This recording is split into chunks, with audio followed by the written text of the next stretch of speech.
సర్కారు ఏం చేసింది, ఏం చేయబోతున్నదనే ముచ్చట మీద బట్టి విక్రమార్క బడ్జెట్ ముచ్చట్లు గంటన్నరకు ఎక్కువ మాట్లాడిండు. ఇక దాని మీద హరీష్ రావు ప్రెస్ మీట్ పెట్టి బడ్జెట్ లో ఉన్న బండారం ఏంటిదో ఒక్కొక్కటి చెప్పుకొచ్చిండు.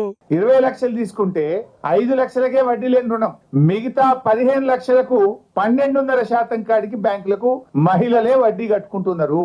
బడ్జెట్ లో ఏం చెప్తున్నారు, 1,00,000 కోట్ల రూపాయల వడ్డీ లేని రుణం ఇస్తున్నాము అని బడ్జెట్ లో చెప్పిండ్రు. అంటే వాళ్ళు తీసుకున్న మొత్తం డబ్బుకు వడ్డీ లేని రుణం ఇస్తే మీరు చెప్పింది నిజం అంటే అసెంబ్లీ సాక్షిగా ఈ రాష్ట్ర ప్రభుత్వం ఈ రాష్ట్రంలోని మా అక్కా చెల్లెలను మహిళలందరినీ కూడా దారుణంగా మోసం చేస్తా ఉంది. పేజ్ 35 లో మీరు చూస్తే స్కూల్ యూనిఫామ్ల కుట్టి ఛార్జీలను జతకు 50 రూపాయల నుంచి 75 రూపాయలకు పెంచడం జరిగింది అని చాలా ఎక్కువ చెప్పారు, దానికి టైం లేదు. ఈసారి కూడా మీరు చూస్తే ఇది ఈ సంవత్సరం బడ్జెట్ బుక్, ఇందులో కూడా ఏం చెప్తారంటే స్వయం సహాయక సంఘాలకు పాఠశాల విద్యార్థులకు యూనిఫామ్లు కుట్టే బాధ్యత అప్పగిస్తూ కుట్టు ఛార్జీలను 75 రూపాయలకు పెంచడం జరిగింది. సేమ్ పేజ్ 35 మక్కికి మక్కి కొట్టిరే, మారం కూడా మారలే. మహిళలకు అది ఇస్తున్నాం ఇది ఇస్తున్నాం అని స్పీచ్లు దంచిండ్రు తప్ప మహిళలకు ఇప్పటి వరకు ఒరిగింది ఏం లేదు అన్నట్టు చెప్పుకొచ్చిండు. అంతేకాదు పోయిన ఏడాదిలో ఏం చెప్పిండ్రో ఇప్పుడు కూడా అదే చెప్పిండ్రు, దాన్ని కూడా మేనేజ్ చేసుకోలేకపోయినరు. మక్కికి మక్కి ఒక్కటే పేజీ నెంబర్లో రాసుకొని వచ్చిండ్రు అని కాంగ్రెస్ పరువు తీసినంత పని చేసిండు. ఈ మాటలు ఉత్తగానే చెప్తలేము, అన్ని తీర్లు అరుచుకొని చెప్తున్నాం అన్నట్టు. నేను ఇప్పుడు కూడా డౌట్ వచ్చి మా పల్లా రాజేశ్వర రెడ్డి గారు కూడా వాళ్ళ ఎంఈఓకి ఫోన్ చేసిండ్రు, నేను కూడా మా ఎంఈఓకి ఫోన్ చేసిన, కొత్త ప్రభాకర్ అన్న కూడా వాళ్ళ దుబ్బాకి ఎంఈఓకి ఫోన్ చేసి అడిగిండు, ఏంది భయ్ మీరు 50 రూపాయలు వచ్చినాయా 75 రూపాయలు వచ్చినాయా అని అడిగితే వాళ్ళు స్పష్టంగా చెప్పింది ఏంటంటే 50 రూపాయలే వచ్చినాయి సార్, 75 రూపాయలు రాలేదు అని స్పష్టంగా చెప్పడం జరిగింది. అంటే కాంగ్రెస్ సర్కార్ లోపల చెప్పింది ఒకటి బయట చేస్తున్నది ఇంకోటి అన్నట్టు చెప్పిండు. అంతేకాదు తెలంగాణ అవతరించిన తర్వాత ఎంతో మంది పేదలు నూతన రేషన్ కార్డు కోసం ఆశగా వేచి చూసినా గత ప్రభుత్వం వారిని పట్టించుకోలేదు. కనీసం కొత్త కుటుంబ సభ్యుల పేర్లను కూడా రేషన్ కార్డులలో జమ చేయలేదు, ఒక్క రేషన్ కార్డు కూడా ఇవ్వలేదని మా మీద ఆరోపణ చేసింది బడ్జెట్ లో. నేనేం ఛాలెంజింగ్ ద బట్టి విక్రమార్క, బీఆర్ఎస్ ప్రభుత్వం 6,47,479 రేషన్ కార్డులు ఇచ్చింది.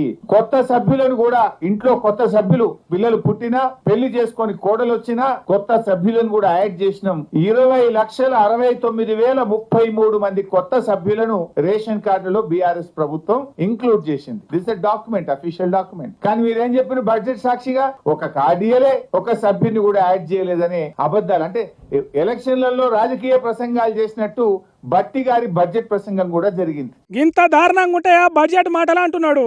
ఎన్నికల ముందు అబద్ధాలు, అధికారంలో వచ్చిన తర్వాత కూడా ఈ రోజు అబద్ధాలే మాట్లాడుతూ వచ్చినారు. అంటే వారి ప్రసంగం అంతా కూడా 72 పేజీల ప్రసంగ సారాంశం, అరచేతిలో వైకుంఠం ఆద్యాంతం అబద్ధం. ఇది బట్టి గారి ప్రసంగం యొక్క సారాంశంగా మనం చెప్పుకోవాల్సినటువంటి అవసరం ఉంది. ఒక్కటి కూడా నిజం లేదు, అబద్ధాలతోనే గాలిలో మేడలు కట్టినట్టు చేస్తున్నారు అన్నట్టు చెప్పిండు. ఇక తర్వాత 6 గ్యారంటీలు ఎట్లా అటకెక్కినాయో వాటి సంగతి ఏందో కూడా చెప్పిండు. ఒకవైపు బట్టి విక్రమార్క సంతకం పెట్టి మరొక వైపు రేవంత్ రెడ్డి సంతకం పెట్టి ప్రజలు నమ్ముతలేరని బాండ్ పేపర్లు పంచారు ఇంటింటికి. చివరికి సోనియా గాంధీతో ప్రజలకు ఉత్తరం రాయించారు, ఈ 6 గ్యారంటీలు 100 రోజుల్లో అమలు చేసే బాధ్యత తల్లిగా నేను తీసుకుంటాను అని సోనియా గాంధీతో ఉత్తరం రాయించారు. బాండ్ పేపర్ మీద 2 సంతకం పెట్టి పంచారు. ప్రజలు ఏమనుకున్నారు, 100 రోజులపై 400 రోజులైంది, సరే మొదటి బడ్జెట్ లో పెట్టలేదు, ఈ బడ్జెట్ లోనైనా 6 గ్యారంటీలను అమలు చేస్తారేమో, ఇంకా 420 సంగతి తర్వాత ఈ 6 అమలు చేస్తారేమో అని రాష్ట్ర ప్రజలు ఎంతో ఆశగా ఎదురు చూశారు. ఇలా మహాలక్ష్మి 2,500 ఇస్తారేమో, బడ్జెట్ లో పొందుపరుస్తారేమో అంటే ఆ మహాలక్ష్మి ఊసే లేదు. 2,500 రూపాయల సంగతి దేవుడెరుగు గాని 250 కోట్లతో అందాల పోటీలకు మాత్రం డబ్బులు పెట్టిండు రేవంత్ రెడ్డి. గట్లున్నది మనం ఎన్నుకున్న ప్రభుత్వం అన్నట్టు ఎద్దేవా చేసిండు. వీళ్ళు చెప్పింది 4,000 ఇస్తామని, 4,000 ఇయ్యలేదు కదా. ఉన్న పెన్షన్లలో 150,000 మందిని ఏరేసిండ్రు. I'm challenging. కొత్తదానికి ఆశపడితే పాతది పాడైంది అన్నట్టే ఉన్నదట పింఛన్ల పరిస్థితి.